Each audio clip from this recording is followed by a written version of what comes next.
be with you. Guys, do you want to go around the seats? That would be brilliant. Yeah. You would make me very nervous if you were standing behind me.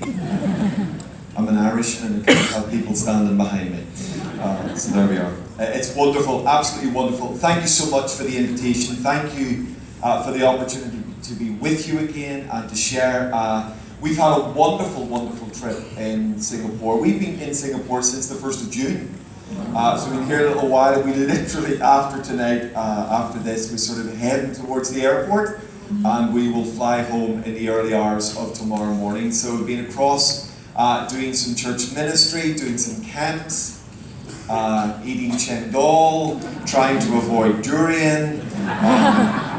And it's been really great. We've had an amazing, amazing time, and it's wonderful to see what the Lord is doing in the churches here. And first weekend we were in Cornerstone Church. I know that they're a part of your prayer initiative. They were pushing that and advertising that. And then we were at Grace Camp in Malaysia. And then we went straight from there to Emmanuel's Camp in Kuala Lumpur. And then back and did last night and today in Trinity AG Church. So this is, I think if my memory serves me correctly, this is the 21st speaking engagement of a 17-day trip. So it's been great, it's been amazing. And I'm very, very grateful for the opportunity to minister in BFC. I love coming here. We've been praying for you and standing with you, and so it is a huge joy. As Pastor Jeremy said, Dawn is here with me. I thought I would dispel the myth that she actually does exist, and so here she is, and we will be married 30 years next month. So we've been using this trip as a little bit of an anniversary celebration, early wedding anniversary, and we've had a wonderful, wonderful time. We were very blessed actually. We spent a few days in Sentosa on the very first week we were here. So we did Cornerstone Church and then a couple of days in Sentosa. And while we were at Sentosa, they announced that the following week Sentosa would be commandeered for the conference. So we got the timing just about right there.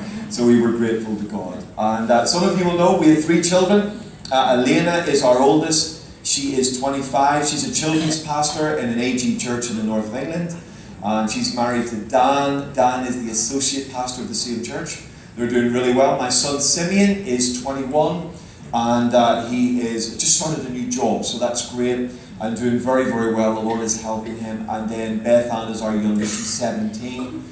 Just finished her mock exams. So the stress levels have dropped a little bit in our house, so that's good. We're going back to a less stressed house. Although we hope we're going back to a house. We have left Simeon and Beth Ann, our 21-year-old and 17-year-old, on their own for 3 weeks. So we're hoping the house is in one piece. It looked like it was on FaceTime, but that could have been just a picture in the background. So we're hoping that the house is in one piece. And then, of course, the sausage dogs send their greetings to you. So we have 2 sausage dogs, pepperoni and salami, and they send their love to you. Yeah, my daughter thinks I'm missing my dogs more than I'm missing her, and that's not true. That's not true. Only on Saturdays. And so it's a great joy to be with you. Thank you so much for the invitation and for the hospitality and everything you've done. And so it would be my joy to share the Word of God to you for a few moments tonight. So if you've got a Bible, I want to read from Matthew chapter 14. Matthew chapter 14. I'm going to take just a moment to read the whole chapter, if I may. So it's a few verses, but hopefully it won't take too long, but it sets the context of what I would like to say this evening to you. Matthew chapter 14. I'm going to read from the NIV version of the Bible, verse 1, and it says this. At that time, Herod the Tetrarch heard the reports about Jesus, and he said to his attendants, "This is John the Baptist. He has risen from the dead. This is why miraculous powers are at work in him." Now, Herod had arrested John and bound him and put him in prison because of Herodias, his brother Philip's wife. For John had been saying to him, "It is not lawful for you to have her." Herod wanted to kill John, but was afraid of the people because they considered him a prophet. On Herod's birthday, the daughter of Herodias danced for them and pleased Herod so much that he promised with an oath to give her whatever she asked. Prompted by her mother, she said, "Give me here on a platter the head of John the Baptist." The king was distressed, but because of his oaths and his dinner guests, he ordered that her requests be granted and had John beheaded in the prison. His head was brought on a platter and given to the girl, who carried it to her mother.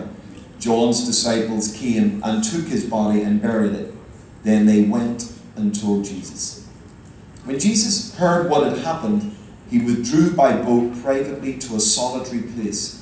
Hearing of this, the crowds followed him on foot from the towns. When Jesus landed and saw a large crowd, he had compassion on them and healed their sick. As evening approached, the disciples came to him and he said, "This is a remote place and it's already getting late. Send the crowds away so that they can go to the villages and buy themselves some food." Jesus replied, "They do not need to go away. You give them something to eat." "We have here only 5 loaves of bread and 2 fish," they answered. "Bring them here to me," he said. And he directed the people to sit down on the grass. Taking the 5 loaves and the 2 fish and looking up to heaven, he gave thanks and broke the loaves. Then he gave them to his disciples, and the disciples gave them to the people. They all ate and were satisfied, and the disciples picked up 12 basketfuls of broken pieces that were left over. The number of those who ate were about 5,000 men, besides women and children. Immediately, Jesus made his disciples get into the boat and go on ahead of him to the other side, while he dismissed the crowd. After he had dismissed them, he went up on a mountainside by himself to pray. When evening came, he was there alone. But the boat was already a considerable distance from land, buffeted by the waves because the wind was against it. During the 4th watch of the night, that's around about between 3 and 6 a.m. During the 4th watch of the night, Jesus went out to them, walking on the lake. While the disciples saw him walking on the lake, they were terrified. "It's a ghost," they said. They cried out in fear. But Jesus immediately said to them, "Take courage. It is I. Don't be afraid." "Lord, if it's you," Peter replied, "tell me to come to you on the water." "Come," he said. Then Peter got down out of the boat, walked on the water, and came toward Jesus. But when he saw the wind, he was afraid. He began to sink and cried out, "Lord, save me." Immediately, Jesus reached out his hand and caught him. "You of little faith," he said, "why did you doubt?" And when they climbed into the boat, the wind died down. Then those who were in the boat worshipped him, saying, "Truly, you are the Son of God." When they had crossed over, they landed at Gennesaret, and when the men of that place recognized Jesus, they sent word to all the surrounding country. People brought their sick to him and begged him to let the sick just touch the edge of his cloak. And all who touched him were healed by him. Incredible passage, incredible story. It's an amazing chapter, this Matthew chapter 14, and it ends in a glorious climactic moment. This moment where Jesus walks on the water. We have this dramatic moment where he saves Peter from sinking. He gets back in the boat, and then they arrive at the other side, and these people are healed and set free by the power of God. It's a dramatic moment, and actually it's worthy of our study and worthy of our consideration. But what for me is really incredibly dramatic in the flow of the whole chapter is that a chapter that ends in glory began in grief.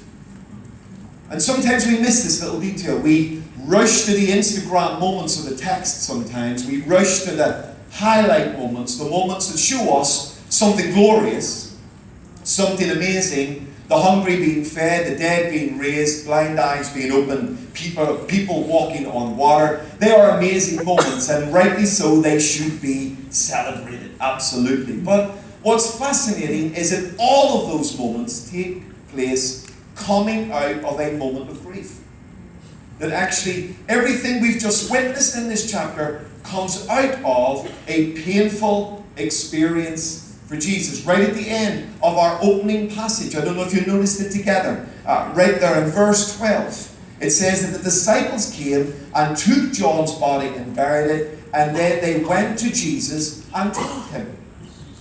And actually, it's easy to miss that little bit of detail as we press on into the glory of the chapter, as we press on into the feeding of the thousands, as we press on into the walking on the water and the healing of the sick. But actually, it's really important that we just pause for a little moment and grab this idea that actually all of this glory is actually coming out of a position of grief.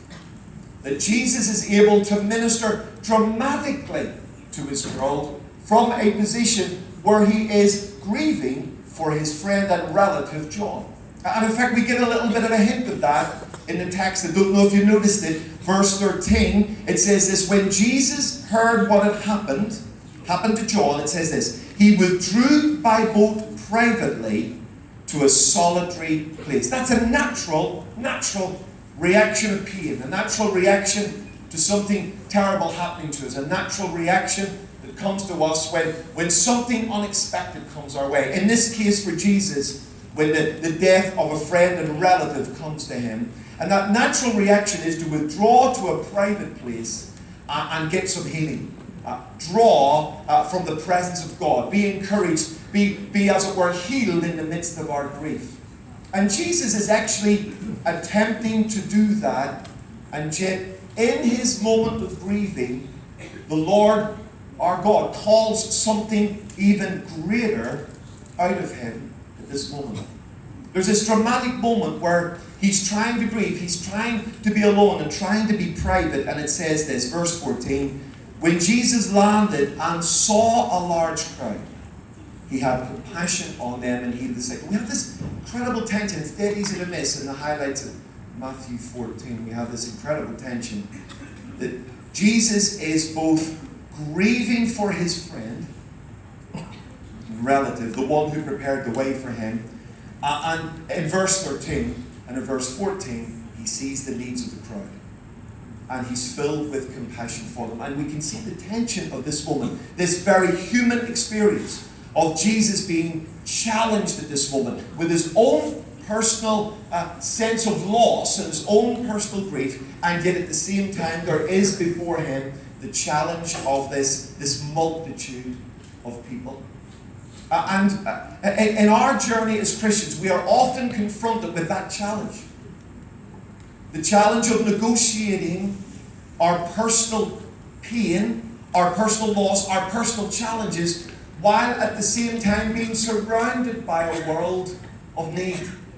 A world that is crying out to us at the same time we are crying out even in our own hearts and our own journey. So sometimes we've heard maybe the expression that hurt people end up hurting people. And that's certainly something that we've heard in the context of the UK. But in our recent experience, Dawn and I, with some of the challenges we've been through with family, some of the challenges we've been through in our own ministry journey, we've also learned another idea, and it's this, that giving is a help to our healing. And that feels counterintuitive. That feels somehow not natural. And of course I would say it's not natural. It's a supernatural response. The normal natural response to our pain, to our grief, is that we would withdraw, like Jesus tries to do humanly. And yet actually in the midst of that, there is a call to give something. A call to perhaps reach out to the Lord for something. A call to reach beyond the moment we're in. And that's not easy. That's, I think, one of the most challenging things we can do as human beings, because naturally, when actually pain comes, or challenge comes, or grief comes, or death comes, the natural reaction is to pull in and pull back. And yet, here's Jesus faced with this tension. Amazing tension in the middle of this text. Dead easy to see. On the one hand, there's this multitude of people before him that are desperate for his love, desperate for his ministry. And yet at the same time, he's trying to get away to grieve the loss of his friend. And within the challenge of his own grief, he's being called to give himself to something. And Dawn and I have discovered this incredible principle. It's not an easy one. It's a difficult one. It's a challenging one. But there is healing in our giving. That when you and I are prepared to step beyond even the moment we're in, not ignore the moment, not ignore the fact that John is gone, not ignore the pain, not ignore the challenge, but actually allow God by His grace to help us step beyond that and see the opportunity to bless and to be generous. Actually, we've discovered this incredible principle that even in our own pain and in our own difficulty, that there can come an opportunity for healing to you, to me, to us, and blessing to others. The enemy wants to shut us down. The enemy wants to stop us. The enemy wants us to withdraw. The enemy wants us to be people that when we are hurt, when we're wounded, we back off, we back away, we move away from the opportunities that are before us. But often the Lord wants to call us beyond those moments, as difficult and as challenging as they are. And He wants to call us into something perhaps bigger than ourselves, bigger than that context that we're in. And that's deeply difficult. But yet in the story we read, we see three dramatic results of Jesus being prepared to step beyond His own pain, to step beyond His own grief at that moment. Three incredible things happen as a result. The glory of God is revealed as Jesus is prepared to step beyond that challenge, step beyond that moment. Don't know if you noticed it, but the first thing is very simply that actually, for the very first time, we see a multitude fed. It's the first time this has happened. Now, it would happen again later on. Jesus would feed 4,000. But here, this is the first time on the record we've ever seen that amount of people fed with a packed lunch. 5 loaves and 2 fish. And Jesus feeds 5,000 men besides women and children. There is this moment of incredible, miraculous, physical provision that is released in this moment. And actually, as Jesus steps out, and even though He's in His own pain, even though he's carrying His own burden, even though He's grieving for John, and the text seems to strongly suggest that, yet He sees this multitude, He sees the fact they're desperate, He sees the fact they're hungry, and He makes a decision. Even though I would love to pull the shutters down and stop the world for 5 minutes and give myself a break, actually there is a world out there that is calling for the grace of God. And Jesus steps beyond that moment. Wow. Easy to miss it. Easy to miss that wee bit of detail. And He steps beyond His own private need, and He steps into a world that gives the Father the opportunity to bring miraculous provision to thousands of people who wouldn't have had it otherwise. An amazing moment. And it's easy in the feeding of the 5,000 plus to miss the fact that the man breaking the bread has tears in his eyes. That the man who is breaking the fish for the hungry is grieving inside for his friend. That the man who's actually doing this incredible miracle of blessing, where everyone eats and is satisfied, and they pick up 12 baskets left over. Actually, the man that is doing that has just been on his own in a solitary place, trying to gather himself because of the death of his friend. My goodness. And in the midst of the joy and the food and the filled bellies and the baskets that are left over, it's easy to miss this glorious, magnificent, challenging idea that this glory is coming out of grief. This glory is coming out of grief.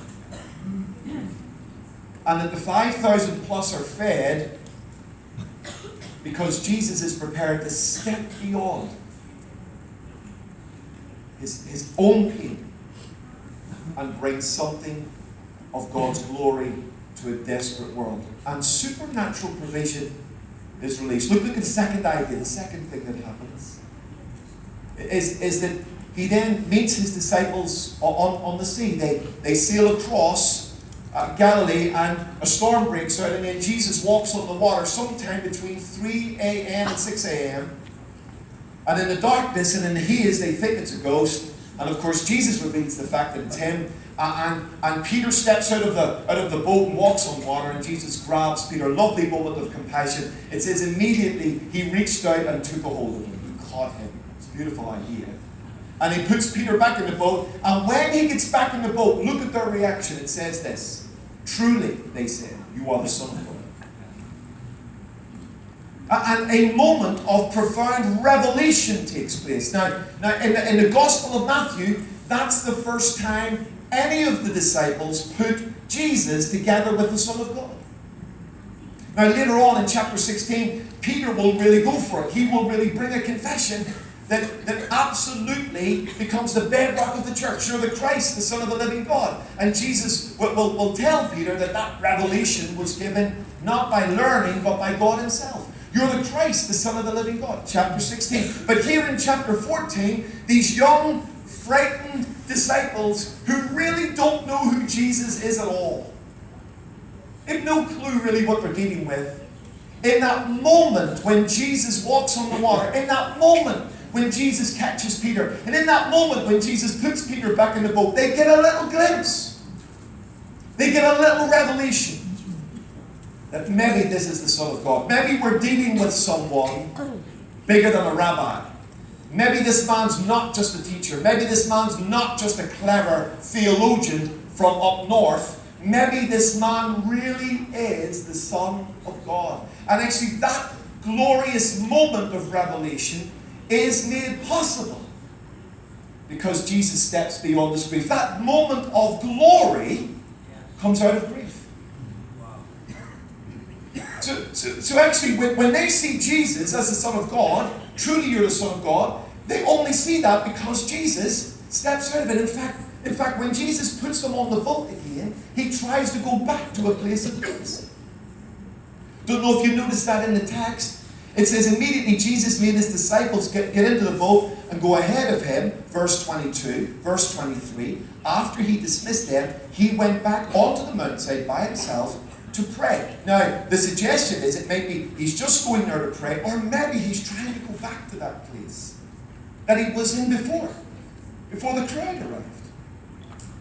He was in that solitary place, and then the crowd arrived, and Jesus stepped in to minister. Maybe he sent them on the boat ahead, and now he wants to go back to that place of privacy and just get a few moments on his own, a few moments with his Father, a few moments to catch his heart, catch his breath, a few moments to grieve. But as he's doing that, he sees them struggling on the lake. He steps out of his own grief, and he steps into a place of opportunity and possibility. And as a result of that, these young disciples, just really boys, teenagers in our culture, most of them, they get a glimpse of his glory. Truly you are the Son of God. They get a revelation. So we get a group of people experiencing supernatural provision because Jesus steps beyond his own challenge and his own pain, and he brings something of glory out of grief. We see a group of young disciples get a new revelation. Truly you're the Son of God. Why? Because Jesus steps beyond his own pain. He could have stayed up the mountain. He could have stayed on his own. He could have just left them to it and hoped that they got through the storm. But instead, he comes down out of the mountain and he goes to them to their point of need, and he demonstrates something of the glory of God. And as a result, they see something of him that they've never seen before. They get a revelation of glory that comes out of grief. Here's the third wee thing I want you to see, really, really simply and really quickly. They reach Gennesaret, and Jesus has been there before. In fact, the people there recognize him. And notice this, they get to the other side of the lake and look at what it says magnificently. It says this: people brought all their sick to him. Verse 36. And begged him to let the sick just touch the edge of his cloak. And all who touched him were healed. Now it's really easy for our eyes to go to that verse 36. Because that's a magnificent, climactic moment in this passage. All who touch him are healed. Wow, that's what we want. That's what we hope for. That's what we believe for. That everyone who touches Jesus, that everyone who we touch, that everyone that we engage with would be impacted by the glory, by the love, by the majesty of the Lord Jesus Christ. And all of that is true. And it says, note this, it says, all who touched him. Without exception. Everybody who brought the sick that day, everybody who was sick who came that day, got healed. Without exception. No one went away unhealed. Yet, the man they were touching was grieving. The man they were touching was thinking of his friend. The man they were touching actually was still trying to process the loss of the harbinger, the one who had prepared the way for him. John, not only his relative, but the man who had been uniquely and precisely commissioned to prepare the way for the Lord. Jesus was still, he had tried to go back up the mountain and grieve for his friend. He had tried to catch his breath in the midst of all the mayhem of ministry. And actually, all those people who surged forward with their own needs, none of them really realized that the man they were touching had his own needs. And we don't like to think of Jesus as having need. And as God in flesh, of course, there's a sense in which he didn't have any need. But the Gospels allow us into his humanity, into his humanness. He was hungry. He was thirsty. He wept. He was tired. He went through all the gambit of human emotions that we go through. And I want to, without overplaying it, I want to suggest that he was literally processing through this idea of his friend dying, and yet in the midst of it, all who touched him were healed. And I want you to notice that the people who were healed in a Gentile context. So Gennesaret was on the other side of Galilee. It was part of the 10 Greek cities of that eastern side of Galilee. Almost entirely or largely populated by non-Jewish people, by Gentile people. So the chances are that virtually everyone who's touching him is not Jewish. Everyone who's touching him is not touching him because he's a rabbi. Everyone who's touching him is touching him because this man has made himself accessible to them. Wow, what a thought. All who touched him were healed by him. But the glory we see at that moment is coming out of his grief. And as we read Matthew chapter 14, it is so easy to look at the feeding of the thousands and miss that. It's so easy to watch Jesus walk on the water and miss the fact of what's happened before. It's so easy to imagine the throngs of people touching him, getting healed, and missing the fact that this chapter begins with a terrible moment of grief. As I brought this word to you today, I'm not unaware of your journey. I'm not unaware of what you as a great church have gone through over the last few months. And I was very, very nervous and very, very reluctant to even bring this to you. It feels slightly presumptuous that I would even use this language in this pulpit at this time. So please forgive me for what might seem an overstepping of my position. But I felt the impulse of the Holy Spirit want to bring you something. And the impulse of the Holy Spirit that I want to bring you is simply this, that out of your grief will come greater glory than before. Yes. Actually, out of this moment of a sense of grief and loss, and something that is for everyone in this room and has been perhaps difficult and unimaginable, and especially on a day like today, probably even more difficult. Yet, I want to bring to you all, I want to bring to Pastor Jeremy, to all of you, I want to bring to this church what I feel is the impulse of the Spirit on me. That out of this grief will come even greater glory. But can I say this? And this is where I am so nervous in what I'm about to say. That greater glory depends on our willingness to step beyond this incredible moment, to step beyond the pain of that grief, not forget it, not ignore it. Jesus is not doing that, so please don't hear what I'm saying. Do not hear what I'm saying, but to step beyond that and say, Lord, there are before us opportunities that actually, if we will grab the Spirit of God, if we will grab the heart of God, I believe that the Lord will take everything that has started, everything that has been started, everything that has been invested, everything that has been sown in, everything that has been put into the ground, And actually, I believe that for VFC, there are even greater days of glory ahead. Days, and it's so easy to say in that sense. There's one sense in which it feels like an easy thing to say, just to make you feel better, but I feel the prophetic impulse on me to say this to you. I wouldn't normally do this sort of thing. I like just coming, teaching a text, and going home. But I feel the impulse of the Lord that actually there will come 3 dynamic expressions of His glory in VFC in the days to come. That actually there will come a dynamic expression of the glory of God in a supernatural release of provision to and through this house to the world around you. Yes. Supernatural release. Now, this house has been incredibly generous. I've talked about this church all around the world. I've held you up as an example of missional passion and missional vision and missional generosity. I've literally blown people's minds when I've told them of the things that this church has achieved over the last 20 to 30 years. So it is 40 years, absolutely incredible what you have done. And yet, in the feeding of the 5,000, this had never been done before. For all the amazing things that Jesus had done up to this point, this was a brand new thing. This was a bigger thing than anybody had ever seen.